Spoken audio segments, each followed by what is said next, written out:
puts it in. 4-point game with 21.6. Maryland uses its final timeout to advance the ball. This is a game where Maryland felt like they had the momentum for a lot of this ball game. South Carolina was trying to figure things out, especially in that first half. Gamecocks trailed by 2 at the break.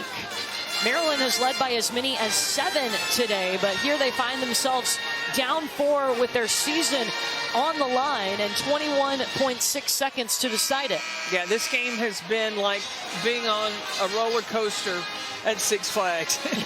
You've gone up and down and up and down. The momentum has swung for both teams, and still, Maryland's not out of this. 2-possession game. Cheyenne Sellers will inbound. Maryland has no timeouts. And South Carolina still has a foul to give. They turn it over.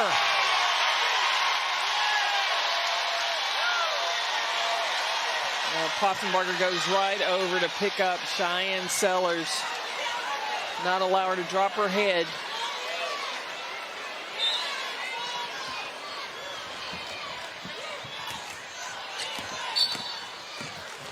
Fagan is fouled, but let's take you back to that inbounds and the turnover.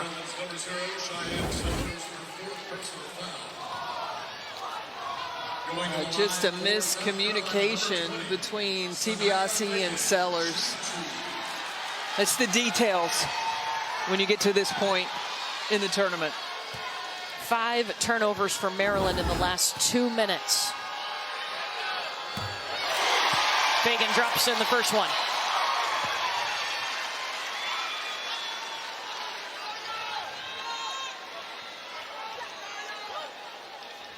You still can't count Maryland out with Brenda Freeze and her situation preparation.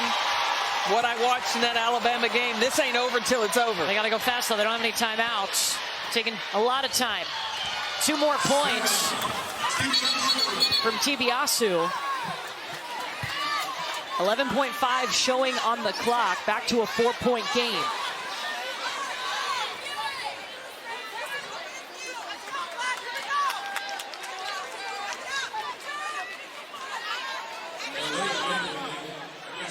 And there's a delay of game warning against Maryland. Don Staley's going to go ahead and use that final timeout. Advances the ball with 11.5 on the clock and a 4-point lead. I think it's a good idea to get the ball from under Maryland's basket and at least advance it to half court. Righted the ship here today for South Carolina, and you would anticipate that Maryland would foul right away, down by 4. They have to. Yeah, they've got to foul.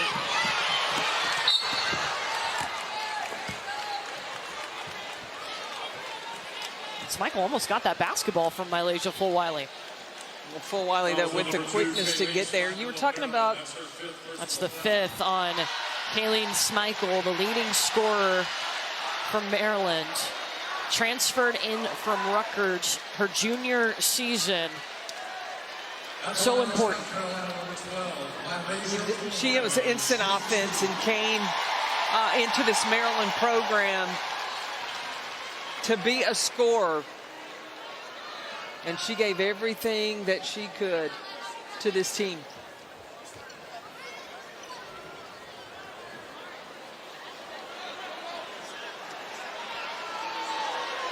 Ali Kubek fouled out earlier in this ball game, was perfect from the field today, 5 for 5.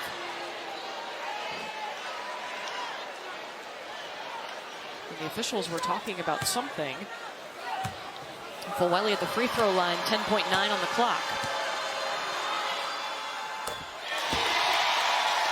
And Raven Johnson having a conversation with Sarah TBIASU at the other end. I think great respect for each other. Fulwiley's got 23.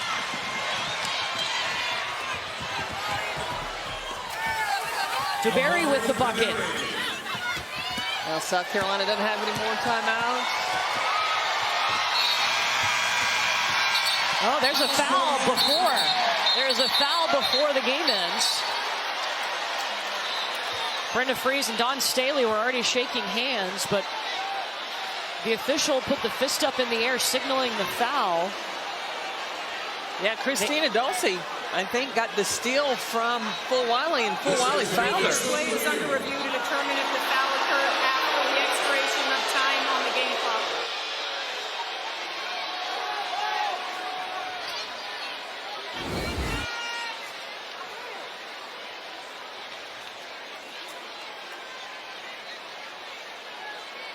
There's still time on the clock.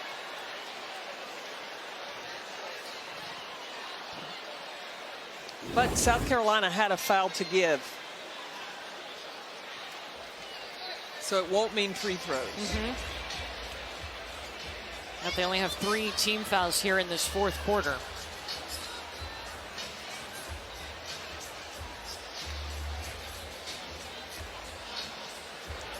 The foul on white 12 occurred with 0.5 on the game clock. The game clock will be adjusted to 0.5 and the ball awarded to black underneath the end line. So with 0.5, you can catch and shoot, but it's a 4-point game right now.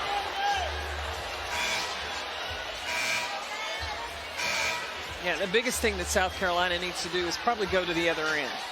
Because the last thing you want to do is foul a 3-point shooter and she make it and then get to go to the free throw line.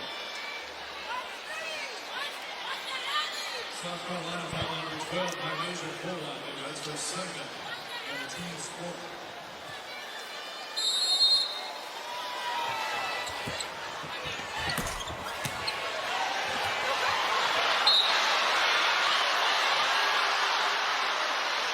Nobody touched it. So the clock didn't start.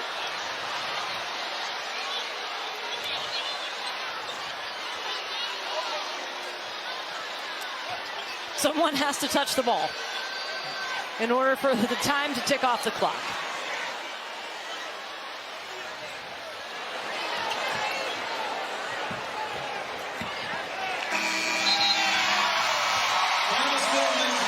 South Carolina will take it. They are going back to the Elite Eight.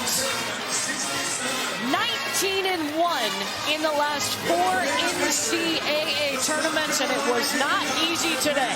Well, it was Chloe Kitts that got off to a good start, but it was Mylasia Fulwiley that helped to seal the deal to get the victory. Now, South Carolina goes on to face Duke, who they've met earlier this year.